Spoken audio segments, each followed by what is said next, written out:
I have spent my entire life either at a schoolhouse, on the way to the schoolhouse, or talking about what happens in a schoolhouse.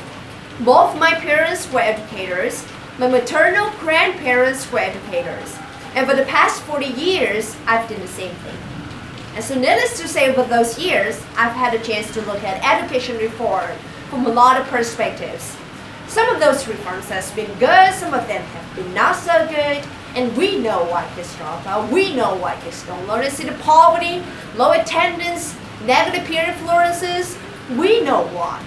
But one of the things that we never discuss, or we rarely discuss, is the value and importance of human connection, relationships. James Comer says that no significant learning can occur without significant relationships. George Washington Carver says all learning is understanding relationships. Everyone in this room has been affected by a teacher or an adult.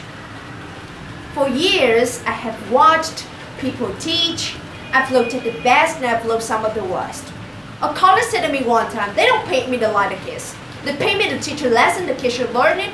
I should teach it, they should learn it, case closed. Well, and I said to her, you know, kids don't learn for people they don't like. She said, that's just a bunch of hooey. And I said to her, well, your year is gonna be long and arduous, dear. Needless to say it was. Some people think that you can either have it in you to build a relationship or you don't. I think Stephen Covey had the right idea. He said you ought to just throw in a few simple things, like seeking first to understand as opposed to being understood. Simple thing like apologize. You ever thought about that? Tell a kid you're sorry, they're shocked. I taught a lesson once on ratios and not real good with math, but it was working on it. And I got back and looked at that teacher edition. I taught the whole lesson wrong. So I came back to the class the next day and I said, look guys, I need to apologize. I taught the whole lesson wrong. I'm so sorry. They said, that's okay, Miss Pearson. You were so excited. We just let you go. I have had classes that were so low, so academically deficient that I cried. I wondered, how am I going to take this group in 9 months from where they are to where they need to be? And it was difficult. It was awfully hard. How do I address the self-esteem of a child and his academic achievement at the same time?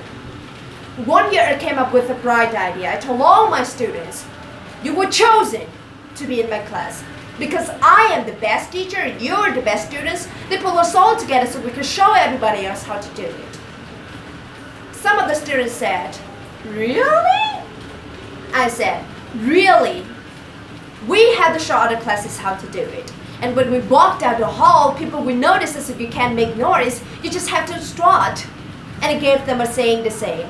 I am somebody, I was somebody when I came, I'll be a better somebody when I leave. I'm powerful, I'm strong, I deserve the education that I get here. I have things to do, people to impress and places to go. They said, yeah. You say it long enough and it starts to be a part of you. And so, I gave a quiz, 20 questions. Student Miss 18, I put a +2 in his paper and a big smiley face. He said, Miss Pearson, is this an F? I said, yes. He said, then why did you put a smiley face? I said, 'cause you're on a roll. You got too dry, you didn't miss them all. I said, and when we review this, won't you do better? He said, yeah, then I can do better. You see, -18 says all the light of you. +2 said you all and +2 said you all +2 said you all +2 said all bad. For years I watched my mother take the time at recess to review, gone home visits in the afternoon, but comes and presses and peanut butters and crackers to put in her desk drawer for kids that needed to eat and a washcloth and some sauce for the kids who didn't smell so good. See, it's hard to teach kids who stink. And kids can be cruel. And so she kept those things in her desk, and years later after she retired, I watched some of those same kids come through and say to her, you know, Miss Worker, you made a difference in my life. You made it work for me. You made me feel like I was somebody when I knew at the bottom I wasn't.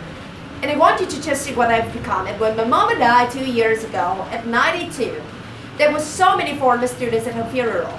It brought tears to my eyes, not because she was gone, just because she was left just because she left a legacy of relationships that could never disappear. Can we stand to have more relationships? Absolutely. Will you like all your children? Of course not. You know, the topic is a never absent. Never. You won't like them all, and the top one shows up for a reason. Is the connection, is the relationships. And why you won't like them all, the key is they can never ever know it. So teachers become great actors and great actresses, and we come to work when we don't feel like it. We're listening to the policy that doesn't make sense, and we teach anyway. We teach anyway because that's what we do. Teaching and learning should bring joy. How powerful would our world be if we had kids who were not afraid to take risks, who were not afraid to think, and who had a champion? Every child deserves a champion, an adult who will never give up on them, who understands the power of connection and insists that they become the best that it can properly be. Is it your top? You betcha. Oh God, you betcha. But it is not impossible. You can do this. We're educators. We're born to make a difference. Thank you so much.